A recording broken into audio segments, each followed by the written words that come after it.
Boa noite. Ele é, sem dúvida, o mais extraordinário personagem da história da humanidade. Devotado hoje por bilhões de fiéis em todo o planeta. Rabino, revolucionário, profeta, apenas um camponês de uma aldeia pobre da Galileia. Afinal, quem foi Jesus de Nazaré? O que a história e a arqueologia podem nos contar sobre a sua vida e o tempo em que ele viveu? As últimas descobertas. E para fazer essa viagem no tempo e na história, o Canal Livre de hoje ouviu historiadores, teólogos e arqueólogos. E recebe aqui no estúdio o filósofo Mário Sérgio Cortella. Ele é professor da Pontifícia Universidade Católica de São Paulo e durante mais de 30 anos atuou na teologia. Comigo aqui na bancada, os jornalistas Fernando Mitre e Antônio Teles. Mas antes da entrevista, nós vamos ver um pouco da história do homem que dividiu o nosso calendário em dois, antes e depois de seu nascimento. Que força é essa capaz de manter viva uma tradição por mais de 2 milênios? Na origem de tudo, um homem humilde sobre cuja vida pouco se sabe do ponto de vista histórico. Mas hoje, 2 bilhões de seres humanos têm como referência o legado moral a ele atribuído. Apesar de todas as buscas da arqueologia, da história e da antropologia, ainda há poucos indícios documentais sobre a existência concreta do personagem mais importante da cultura ocidental. A maior parte das informações sobre a vida de Jesus vem dos chamados evangelhos canônicos. Foram escritos ainda no primeiro século e tiveram como fonte a tradição oral. Mas eles relatam apenas a vida messiânica de Cristo, entidade que sobreviveu aos séculos e sobre a qual se ergueu o cristianismo. Historiadores e teólogos que afirmam a existência concreta de Jesus tendem a convergir para uma data supostamente entre os anos 4 e 6 antes da era cristã, em que teria se dado o seu nascimento. Mas ao contrário dos relatos pormenorizados do período messiânico de Jesus, os evangelhos canônicos quase não trazem informações sobre sua vida material até os 30 anos de idade. O pouco que a historiografia permite confirmar sobre a vida de Jesus, no entanto, não impediu que ele se transformasse no agente da maior revolução de toda a história da humanidade. Professor Cortella, boa noite, bem-vindo. Olá.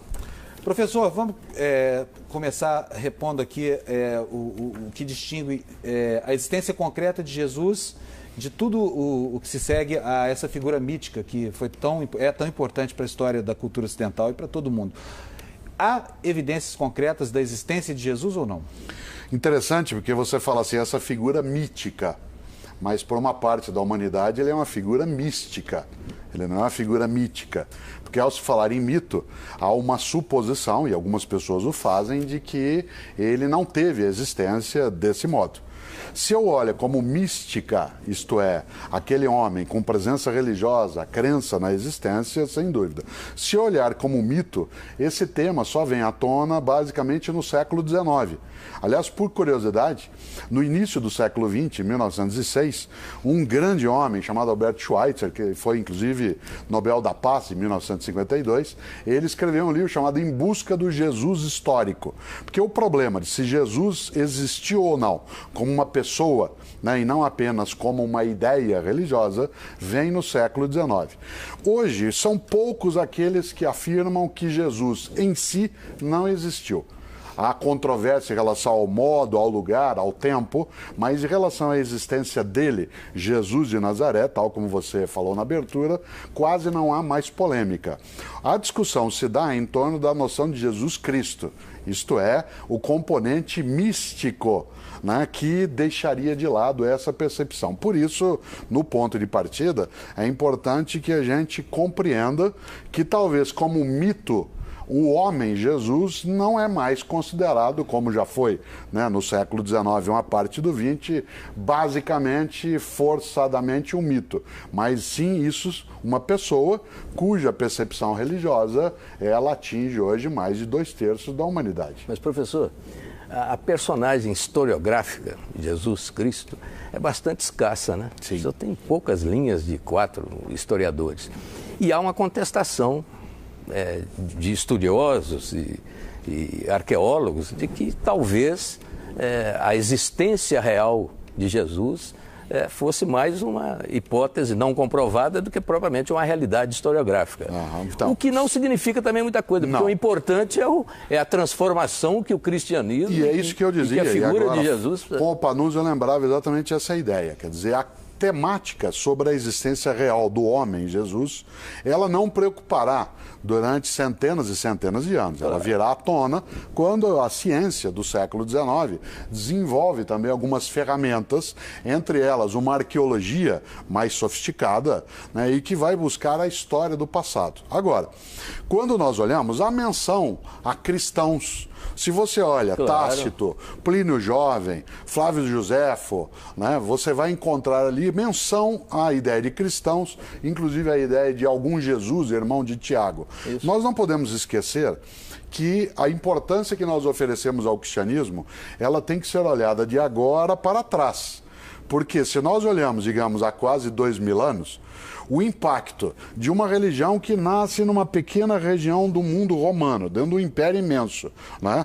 Que é uma dissidência dentro da religião daquele povo na Palestina, ela não terá um impacto, digamos, não seria, para usar uma expressão direta, não seria uma notícia hoje.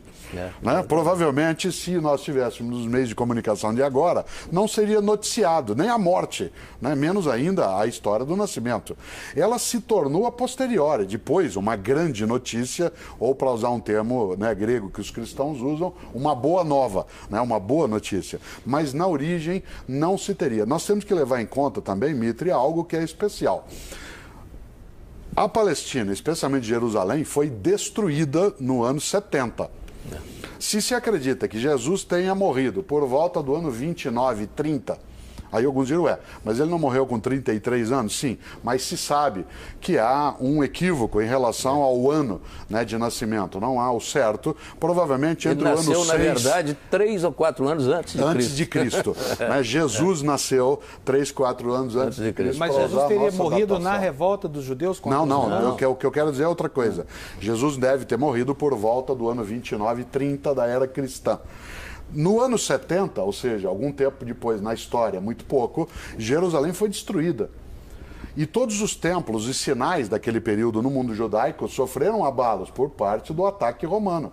Isso significa que uma parte também de uma eventual documentação que tivesse registrado aquela situação que aconteceu na Palestina, ela pode também ter desaparecido. E é bom lembrar que o primeiro evangelho foi escrito depois da destruição do templo. Exatamente. Portanto, muita coisa ligada à memória e muitas coisas ligadas a um histórico de uma personagem que você lembrava, né, Panunzio, talvez um impacto na humanidade, especialmente no campo mítico e místico. Ele é fortíssimo, mas cuja noção é tão presente que nós hoje continuamos tratando desse que pode ser um mistério, pode ser uma organização meramente religiosa, mas sem dúvida, notícia continua sendo em larga escala. Professor, o que importa saber é quem é esse Jesus de Nazaré na sua aparente insignificância. E o Cristo, na sua grandeza, na sua monumentalidade, como um intermediário de um pacto entre o Criador e a criatura. Em que momento Jesus e Cristo se separam? Eles mais vão se juntar até do que se separar no século I. Haverá algumas discussões dentro da teologia sobre a separação. Quando o Cristo ganha uma imagem e uma monumentalidade extraordinária. O século I, aquele em que na datação cristã é o início, ele marca uma série de momentos onde havia muitas ideias de Messias no mundo judaico daquele período. Jesus não é o único que será entendido como um possível Messias naquele momento. Mas o se Cristo... nós olhamos... Então, o Messias é o Cristo. Sim. Porque Cristo é um termo grego para a expressão hebraica Messias. Então, a ideia de que viria alguém para libertar e salvar o povo, isto é, um Cristo, ela é presente quando Jesus existe. ela está ali no seio daquela comunidade, de toda aquela população. Ele era esperado. Professor, tem uma Jesus questão... será entendido como sendo o Cristo, aí eu vou falar o Cristo, e não Jesus Cristo. O Cristo por uma parcela das pessoas daquele momento. E depois, na história, assimilado como sendo o verdadeiro Cristo. Mas, professor, por essa aí parcela. É que está a questão. Jesus, né, tornado Cristo, ele teria operado, digamos, numa perspectiva ali dentro do judaísmo. Ele se tornou o Cristo mundial, o Cristo universal, a partir do trabalho de outra pessoa. Sim, claro, de Saulo, de Paulo. De São Paulo.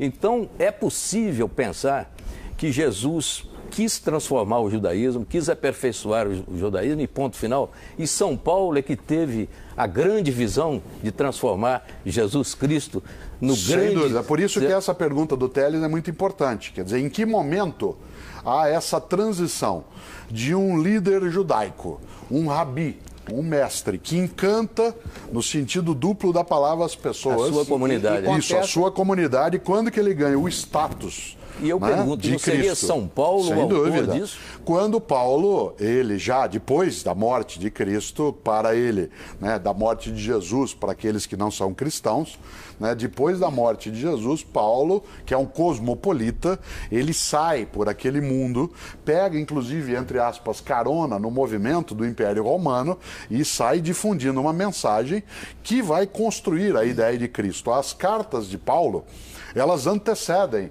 a produção dos evangelhos. Embora a gente leia, né, numa Bíblia cristã, primeiro os 4 evangelhos e depois as cartas de Paulo, né, elas foram escritas antes dos evangelhos, o que significa que a construção, né, e volto ao Teles, da ideia de Cristo encarnado em Jesus e vice-versa, ela virá, sem dúvida, né, depois da morte dele, agora, com a construção teológica de Paulo.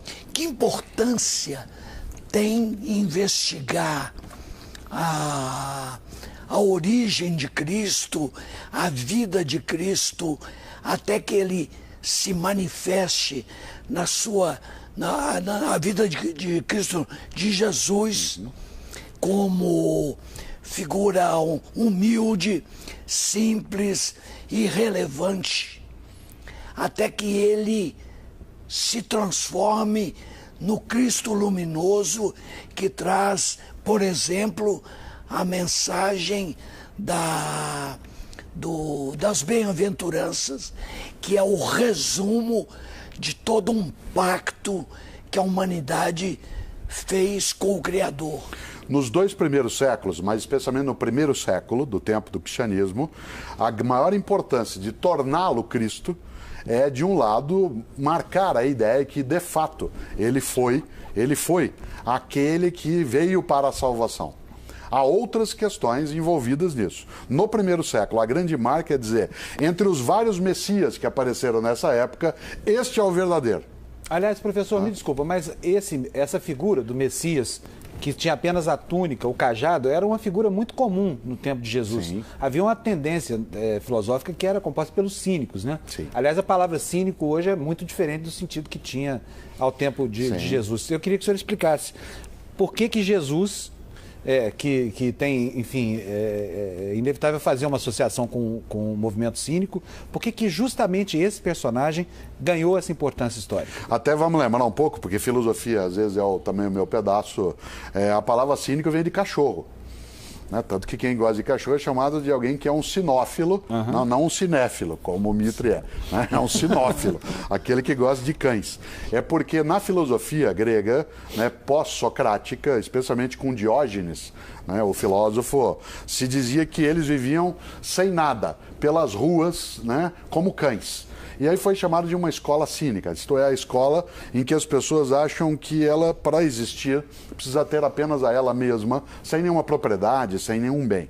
Curiosamente, há alguns autores que argumentam que Jesus de Nazaré aderiu né, a esta concepção do ponto de vista filosófico. Isto é, ele partilhava esta perspectiva. Mais do que a estoica. Claro, muito mais do que a estoica, porque a estoica significaria, né, aqueles que, tal como lembravam alguns, aqueles que sofriam encalados. Alguns, inclusive, dizem que João Batista, né, seu primo, e aquele que vai batizá-lo dentro da tradição cristã, ele também tinha, né, por ter vivido no deserto, ter se alimentado com coisas que são do dia a dia banal, que ele seria também alguém com essa perspectiva. João, aliás, é mais próximo dos cínicos, de Diógenes, Antístenes, do que Jesus. Jesus como concepção. Jesus até que gostava tem algo de uma vidazinha boa em alguns momentos. Que retoma, sem dúvida. É muito mais ascético João Batista do que Jesus, né, nesse ponto de vista. Mas há uma questão séria, que é fazer com que, volta ao tema,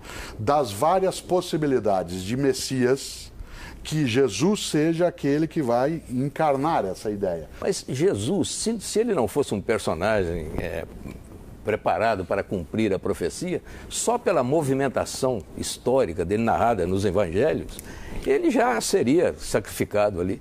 Era absolutamente inevitável. Ele afrontou todo o poder da Palestina. Jesus, sem dúvida, Mito, ele seria alguém naquele momento que independeria de Herodes. Exatamente. Ou independeria... Ele seria executado. Não independeria de Pilatos, dos romanos. Quando ele entra em Jerusalém, né, no burrinho, ele vem lá pelo lado do Monte das Oliveiras, do outro lado da cidade, vindo de Cesareia Marítima, vem Pilatos com as tropas romanas. E Jesus vai para onde? Vai para o templo e vai cutucar a onça lá no templo. A percepção de Jesus de Nazaré na sua pregação naquele momento, narrada nos evangelhos, nas cartas, nos Atos, ela é uma pregação altamente revolucionária, em relação àquele grupo. Isso. A narrativa no Evangelho, ela faz um acordo, um concerto com C, né? Faz um concerto de várias situações vividas. Mas você não tem a dúvida, mesmo que não fosse a história dos romanos, do rei Herodes e Antipas... Ele morreria na cruz, do mesmo modo, cruz, sem dúvida. Onde morriam os inimigos de Roma. Por que ele é chamado Cristo e não Emanuel? Porque Emanuel é um nome que se usa para também falar de algo que Isaías tinha profetizado. Você sabe que o nome dele, Jesus, é uma romanização de Yeshua ou Joshua, né, que da onde deu a expressão Jesus, que é uma forma de abreviar o nome de Josué, que é uma das grandes personagens da tradição judaica do passado. Mas até Emanuel, que aí significa Deus conosco, né, que vai dar para nós no Ocidente o nome Manuel, ele é muito mais uma aproximação com uma profecia feita no Antigo Testamento por Isaías do que de fato o nome que ele terá. Porque o Cristo, a palavra Cristo, é derivada de um termo grego. Sim, Cristo é o ungido, o abençoado. Não é do termo indiano ou védico, Krishna? Não tem nada a ver. Não tem a ver. É uma mera coincidência sonora. Uma coincidência. Cristo significa o que ele quer, o ungido, que é aquele que é abençoado, que é aquele que foi o escolhido. Né? Desse ponto de vista, ele combina com a expressão hebraica Messia. Né? Eu só queria deixar uma perguntinha, depois ele responde. É pouco provável, não há nenhuma prova, nenhuma evidência, não há sinal nenhum de que Jesus nasceu no dia 25 de dezembro. E nunca os cristãos disseram isso. Mas nos diz que nós vamos voltar, podemos voltar nessa... Nunca os cristãos disseram qual era a data. Exatamente, mas aí tem uma criaram convenção, isso. Tem uma convenção em relação a isso. Tem uma convenção, mas tem um outro dado histórico, aí esse é histórico interessante. Uma divindade, Mitra, que eu não posso esquecer o nome, nasceu sim, no dia 25 de dezembro, acredita-se segundo a tradição do mitraísmo. Então, alguns vão dizer que é mito, outros vão dizer que é místico. O cristianismo foi lá e pegou essa data. Né? Isso não muda toda a história, né? Mas ele dá um sabor especial porque aprofunda o mistério. E religião é mistério. Professor, nós vamos aproveitar agora, eu queria interromper em função disso, porque nós vamos conhecer a opinião de um outro especialista, que é o historiador André Chivitarese. Ele é professor de História Antiga da Universidade Federal do Rio de Janeiro. Normalmente, quando a gente pede uma prova concreta, nós esperamos um objeto palpável, não é? A cama, a casa, a roupa. Bom, isso não tem. Mas, do ponto de vista acadêmico, científico, nós trabalhamos com o que se estabeleceu como uma múltipla confirmação. Isso é, quando autores diferentes, que nunca se viram, que nunca se leram, que nunca se encontraram, são capazes de afirmar frases, ditos, ideias exatamente iguais entre eles sobre Jesus. Então, vou dar um exemplo. Paulo, que é o autor mais antigo que nós temos em termos de produtor de cartas, não é? Ele é capaz de registrar, palavra por palavra, o que Jesus disse na última ceia pascal junto dos seus discípulos. Marcos, um evangelista que veio muito depois de Paulo, sem nunca ter lido Paulo, foi capaz de também falar exatamente as mesmas palavras que Jesus disse. Então, há uma argumentação bastante plausível para dizer que Jesus existiu. Muito embora a gente não conheça sua casa, não conheça sua cama, não conheça sua roupa. E digo mais, hoje a história, a arqueologia já conseguem ver a sombra que Jesus projetou no seu andar. Ainda não chegamos nele, mas já conhecemos a sua sombra. E acho que a tendência, cada vez mais em que a pesquisa avançar, principalmente arqueológica, nós vamos chegar a Jesus. Mas aí, se acharmos, por exemplo, o túmulo de Jesus, como queria um cineasta europeu, acabou o fundamento do cristianismo. Claro. Quer dizer, evidência científica Não, demais o túmulo pode não... Se achasse o corpo. a ossada, digamos. Agora, uma das coisas curiosas, para nós, quando se fala de achar o corpo de Jesus e, portanto, negar o Cristo ressuscitado, É o James Cameron, né? É o James Cameron, canadense, né, que falava disso. Você imagine que, mesmo naquela época, as autoridades judaicas daquele tempo, que queriam se contrapor àquela percepção que Jesus houvera incutido em uma parcela daquela população, se a ressurreição, que é a principal forma de elevar a divindade daquela crença, o quanto que esse túmulo com o cadáver deve ter sido procurado. Ademais, romanos tinham um hábito absolutamente política de Estado. Aquele que fosse executado e que tivesse muitos seguidores, o corpo dele era colocado para apodrecer, para que não se pudesse fazer o culto ao sepulcro, ao lugar onde ele fosse sepultado. Mas no caso de Jesus, José de Arimateia não resgatou o corpo dele da cruz? Mas não que os romanos iam deixar. Eles não tinham uma polícia assim tão ineficiente, né, e que daria para Arimateia pegar, ainda mais numa cidade, né, como Jerusalém. Né, não dava para você ir fazendo as coisas e, né, escondendo. Não era assim, dizer, chega lá o Estado romano. O Arimateia seria uma prova de que ali no Sinédrio havia uma infiltração cristã bastante significativa. Eu acho que cristã Nicodemos, no outro evangelho vai aparecer Nicodemos, né? Que eu acho foi que não há um único cristianismo quando ele nasce, assim como não há uma única forma de prática do judaísmo no século I. Se nós olhamos, por exemplo, quando Jesus está na sua atividade, quando Jesus está na sua pregação e na sua vida, se ele está lá, você tem pelo menos 4 grandes grupos judaicos naquele momento de natureza religiosa e política. Os saduceus, os fariseus, os essênios e os zelotes. Quer dizer, esses 4 grupos convivem e eles não são unívocos, não são o mesmo grupo. É provável que houvesse simpatizantes da ideia de Jesus de Nazaré junto a outros grupos. Jesus era judeu, praticava o judaísmo. Isso, mas há uma hipótese que Jesus teria sido zelote. Então, ele poderia ter sido zelote, que era o inimigo de Roma. A outra que diz que ele foi essênio, por isso que ele foi batizado por João Batista, que João Batista também o seria. Ou que Jesus, ele partilhava de algumas das coisas dos saduceus. Uma das coisas boas, né, é que esse mistério, ele abre muitas interpretações.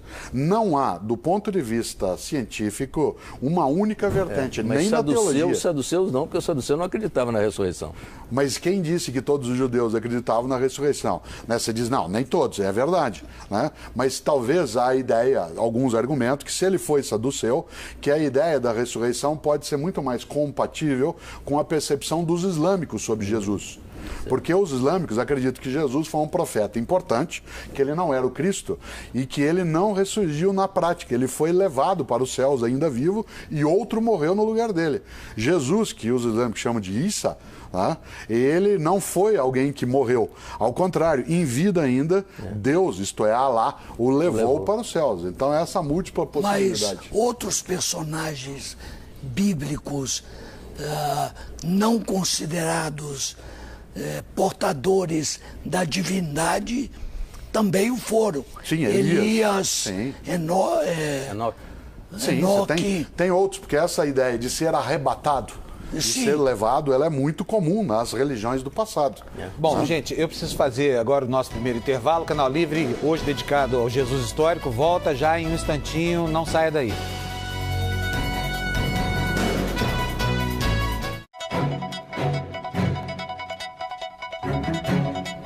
Voltamos com o Canal Livre, que esta noite debate a história de Jesus com o filósofo Mário Sérgio Cortella. Para Pedro Paulo Funari, que é professor de História e Arqueologia da Unicamp, mais vestígios da vida na Galileia, na época de Jesus, ainda serão descobertos nas próximas décadas. Vamos ver o que ele diz. A arqueologia ela é muito importante porque ela nos fornece o contexto no qual Jesus viveu. Nós temos muitas informações que provêm de escavações na Terra Santa, na Palestina. Elas se referem tanto às maneiras como as pessoas viviam, as suas casas, como que viviam as autoridades, como vivia o povo comum.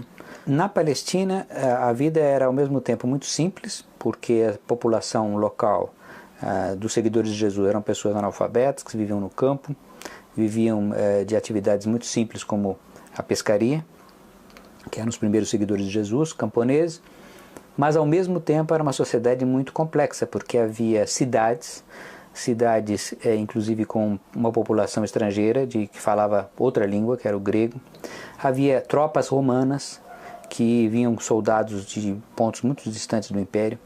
Portanto, Jesus conviveu, embora os seus seguidores e seu círculo mais íntimo fossem de pessoas muito humildes, ele conviveu com pessoas de diferentes origens étnicas, de uma região muito grande do Mediterrâneo Antigo. Nós descobrimos há um tempo atrás um barco na Palestina que é muito parecido com o que teria sido o barco dos pescadores que seguiam Jesus, como Pedro, e que Jesus mesmo utilizou. Encontramos também vestígios de casas da Palestina, da época de Jesus, que não usavam telhas, e que explica, por exemplo, uma passagem do Evangelho que fala que um paralítico passou pelo telhado, quer dizer, na verdade não eram telhas, era um teto de palha que podia ser facilmente retirado.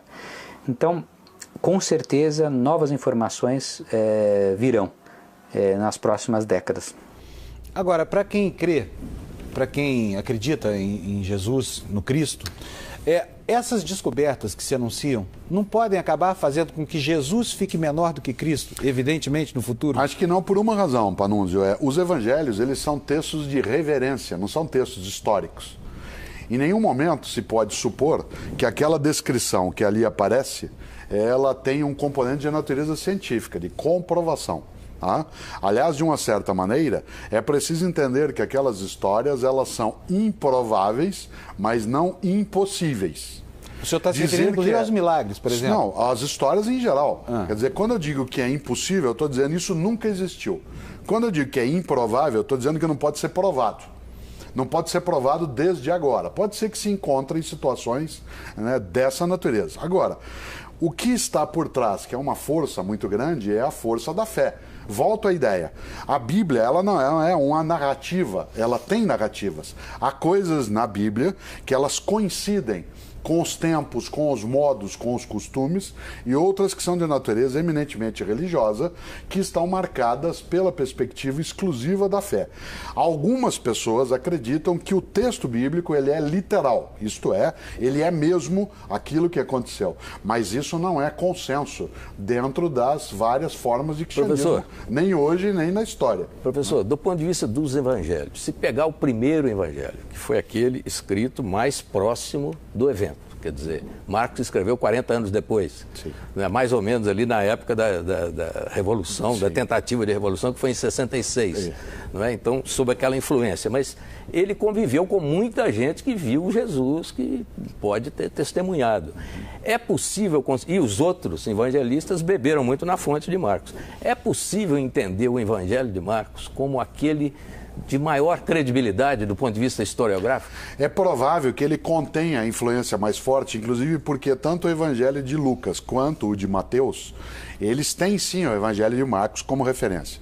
Digamos que fosse a primeira reportagem que recolheu as narrativas da época. Isso mesmo, né? E aí ele influencia o que virá na sequência. Aliás, é o texto mais jornalístico. Claro, né? mais jornalístico, é mais do dia, de jornal mesmo, de dia. Né?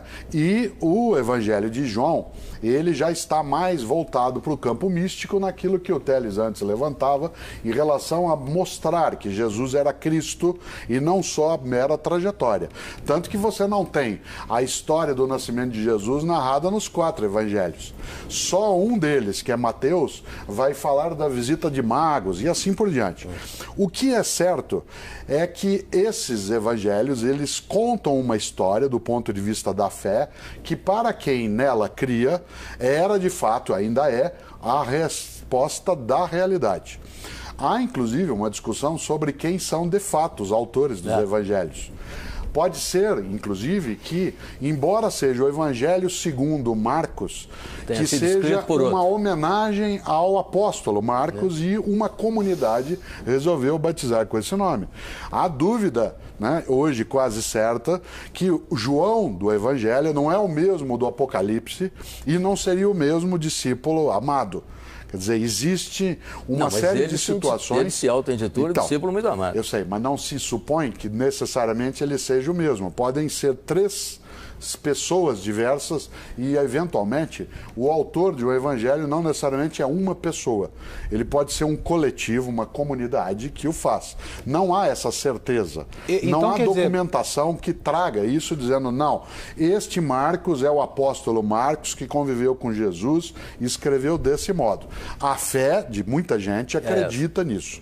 Mas se nós olharmos fora do exclusivo campo da fé, não há essa prova. Professor, que importância, na verdade, existe essa busca de detalhes, de fragmentos da vida de Jesus ou dos apóstolos, quando, na realidade, toda a estrutura da religação do homem com Deus está fundada nos ensinamentos morais que o Evangelho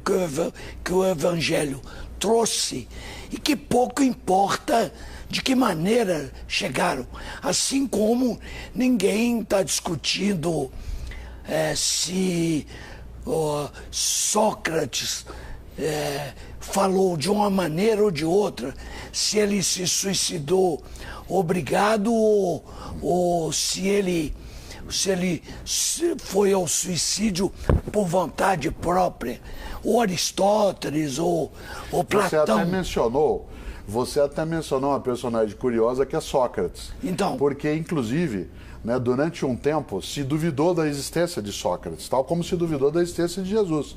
Alguns imaginavam que Sócrates ele era apenas uma personagem, entre aspas, inventada por Platão. E ele é um conjunto de regras morais. Alguns, inclusive, aproximam ideias morais de Sócrates de ideias de Jesus de Nazaré. Mais tarde você tem essa junção. Agora, tem uma coisa que você levantou, Teles, que é muito importante nisso. Você falou, o que interessa a quem crê, tanto faz. Para quem tem uma crença em Jesus Cristo e não está preocupado com a identidade, com a filiação direta humana, que não está exclusivamente marcado pelo lugar... Que não altera em nada. Isso é absolutamente indiferente. Tanto o senhor acha que altera? Não, não altera. A fé não altera. Inclusive é irrelevante até se houve ou não o personagem de Jesus. Claro. Esta ideia de que Jesus ela existiu, né, como pessoa, que Jesus existiu como pessoa, ela sempre incomodou mais os não cristãos do que, de fato, os cristãos.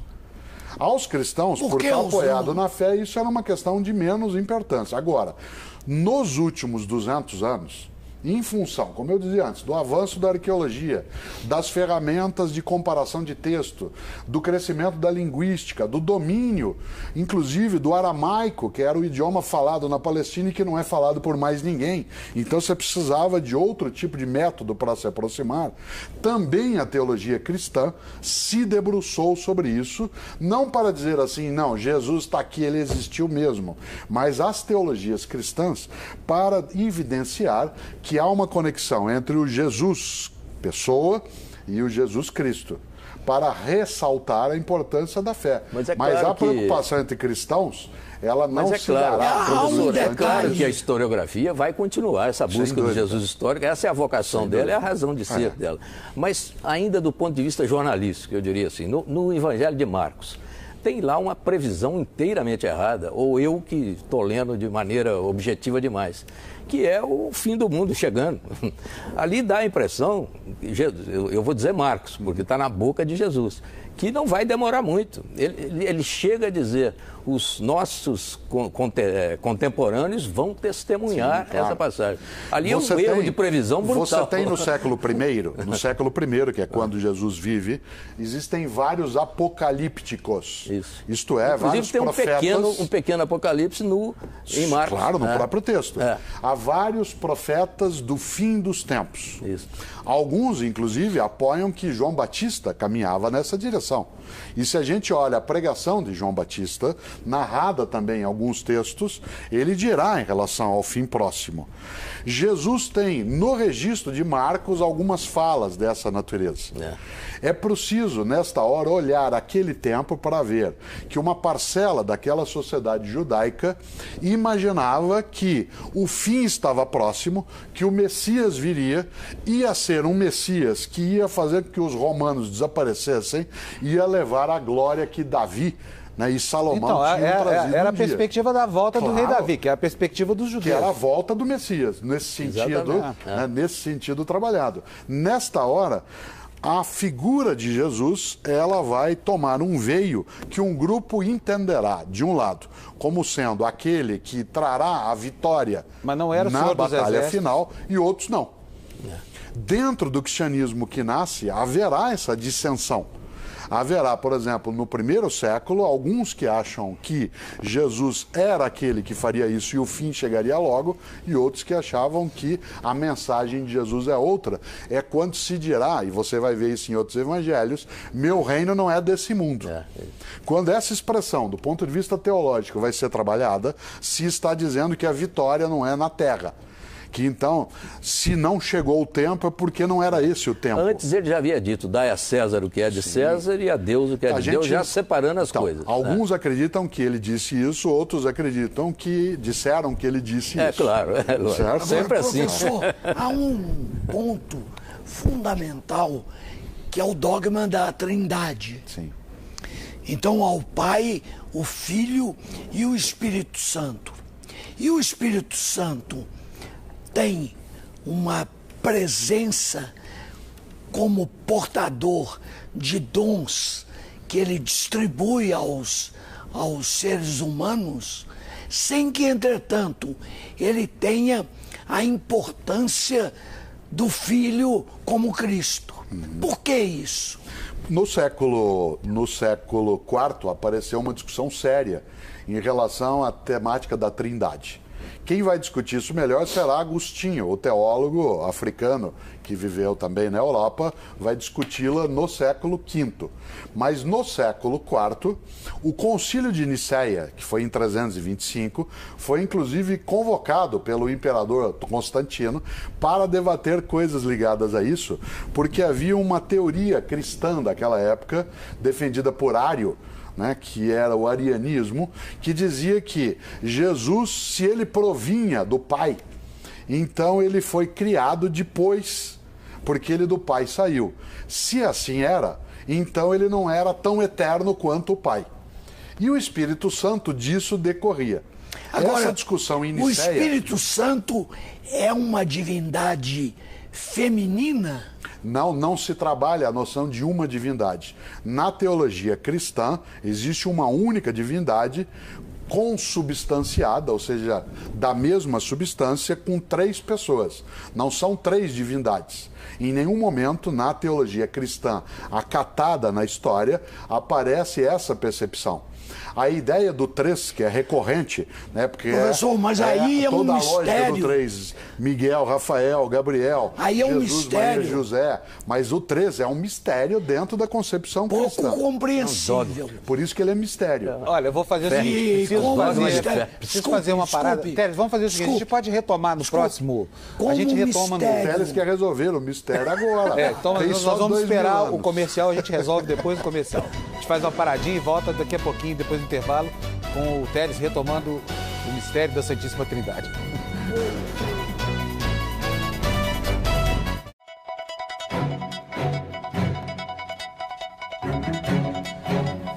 Estamos de volta para o último bloco do Canal Livre desta noite, hoje discutindo a vida do personagem histórico de Jesus de Nazaré. Eu interrompi o Teles aqui no último bloco, vou passar logo para ele a palavra, porque nós temos um mistério enorme por resolver, né, Teles?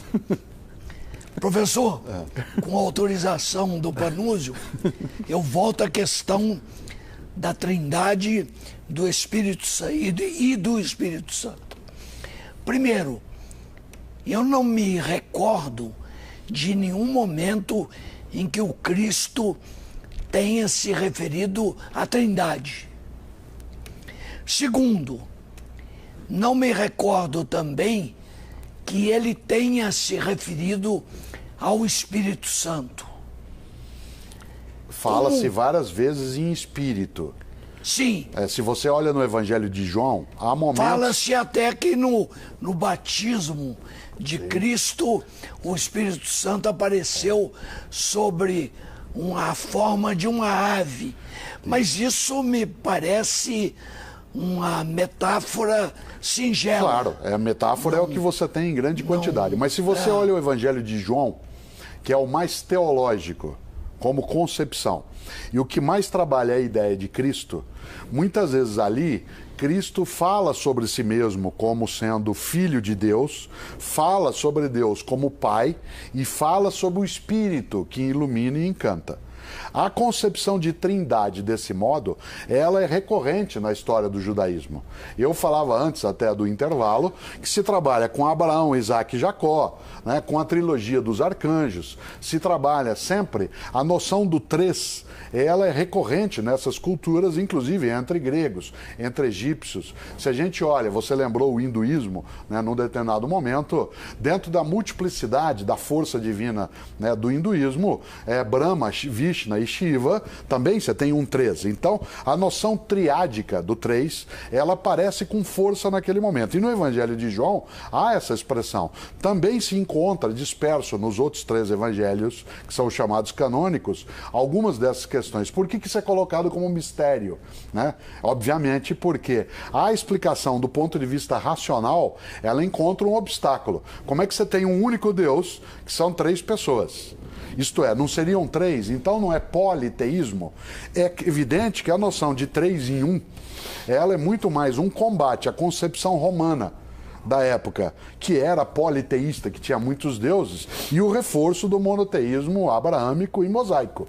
Né? Desse ponto de vista, a gente pode até interpretar isso de outros modos, inclusive porque os hebreus, lá no início, se você lê em hebraico o livro inicial da Bíblia cristã, que é da Bíblia judaica, que é o livro do Gênesis, no início a narrativa fala em Elohim, em deuses, e não em Deus. Verbo. Isso assim, e nós criamos, fala no plural.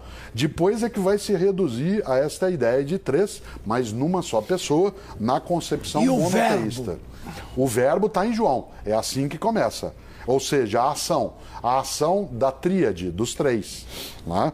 Não é algo que a gente consiga, não só lidar aqui, mas faz pelo menos, digamos, 1.900 anos. Professor, né, que esse debate... Jesus não ajuda a confundir ainda mais a coisa na compreensão dessa complicadíssima Santíssima Trindade, quando ele interpela seu pai no momento da crucificação e pergunta por que foi abandonado? Sim. É que se você tem isso, não em todas as narrativas. Nenhum dos 4 evangelhos ele é idêntico e nenhum deles tem o mesmo foco. Se você olhar as 4 narrativas que saem daquelas comunidades que as produziram e depois elas foram aceitas como oficiais, canônicas, porque há mais de 30 evangelhos. Os 4 aceitos é que tem essa posição. É claro que cada um deles vai dar uma ênfase. Um deles dá ênfase no fato de que Jesus é o Filho de Deus e recorre ao Pai. Mas você não tem isso de todos os modos em todos os evangelhos. Então, nesse polo, sim. Em todos eles, não. Né? Professor, deixa eu te fazer uma pergunta a respeito do Concílio de Nicéia e a respeito dos outros evangelhos. Até aquele momento, a igreja lidava com todos os evangelhos, inclusive os apócrifos, que tem alguns que são incríveis. E muitos são posteriores ao Concílio de Nicéia. Depois apareceram outros.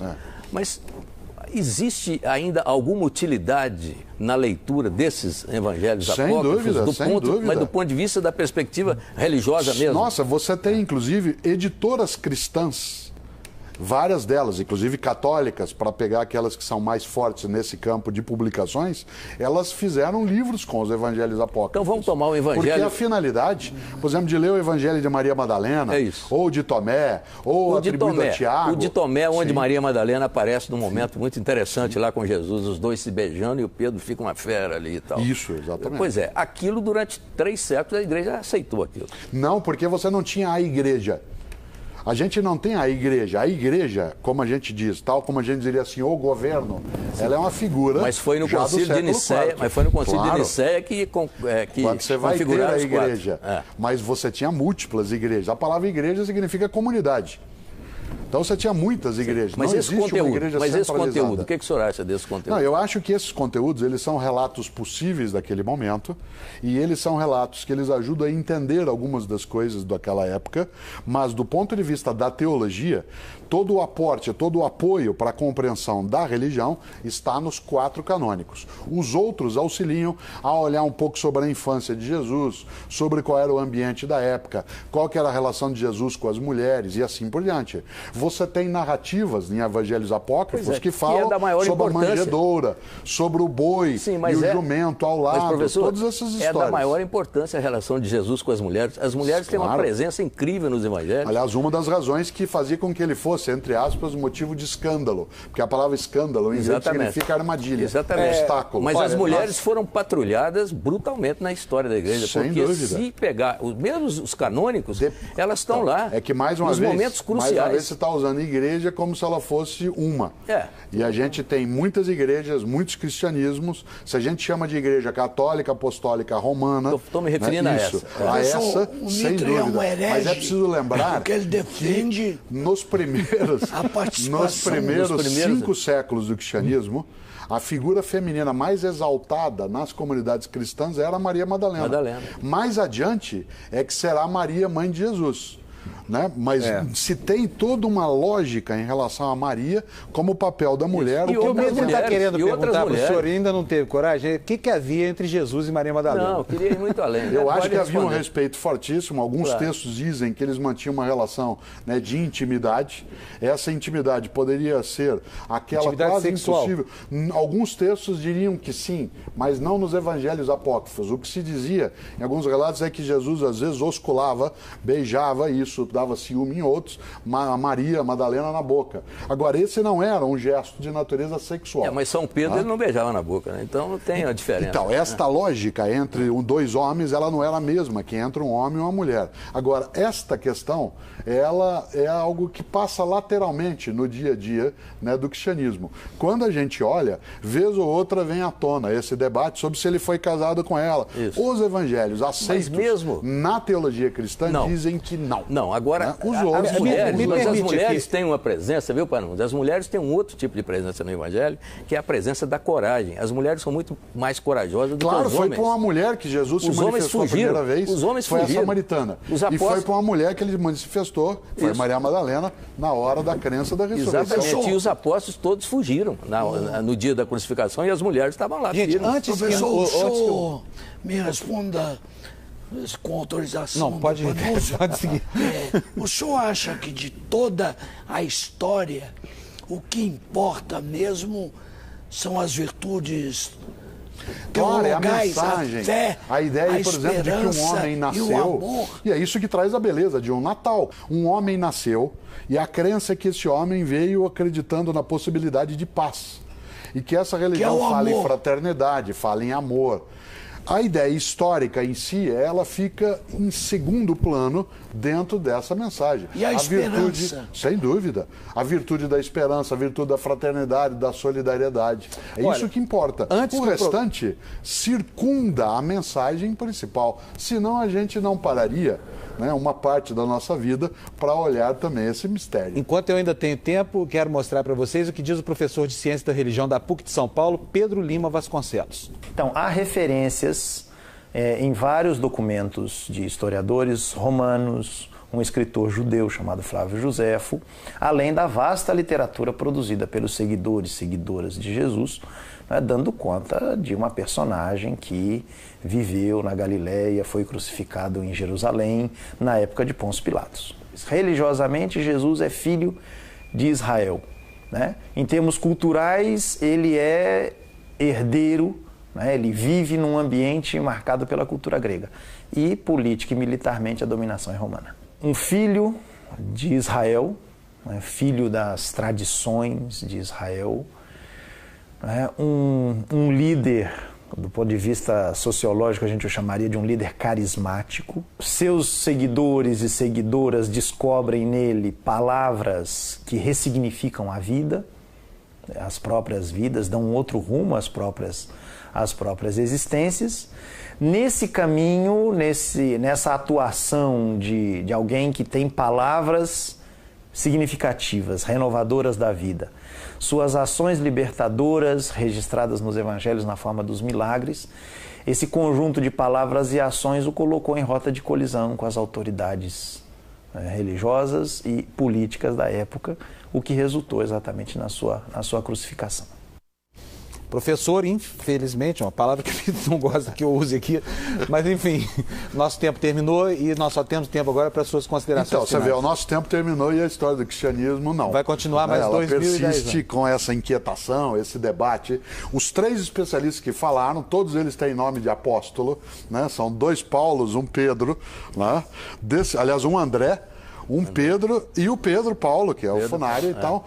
Isto impacta. São 2 apóstolos. Claro, né? Santo Antônio, né? São Fernando. E São né? Fábio, São Fábio. modestamente. Não tem São Mário, mas tem São Sérgio. Quer dizer, esta lógica. São Fernando, que era o nome verdadeiro de Santo Antônio. que alguns chamam de santo, outros não usam a ideia de santo. Tudo isso envolve nós. Temos isso como uma história de beleza que precisa ser olhada com o respeito de quem é cristão e quem não é. Pela beleza que ela carrega, porque não há nela, na mensagem original, não há um anúncio de violência, não há um anúncio de morte, a capacidade de convivência. A história trouxe isso em várias situações, mas na mensagem original, é uma mensagem de paz, alegria, fraternidade e, claro, de vida eterna. Olha, muito obrigado pela sua presença aqui no Canal Livre mais uma vez. O Canal Livre de hoje fica por aqui. Nós agradecemos a presença, então, do filósofo Mário Sérgio Cortella no programa.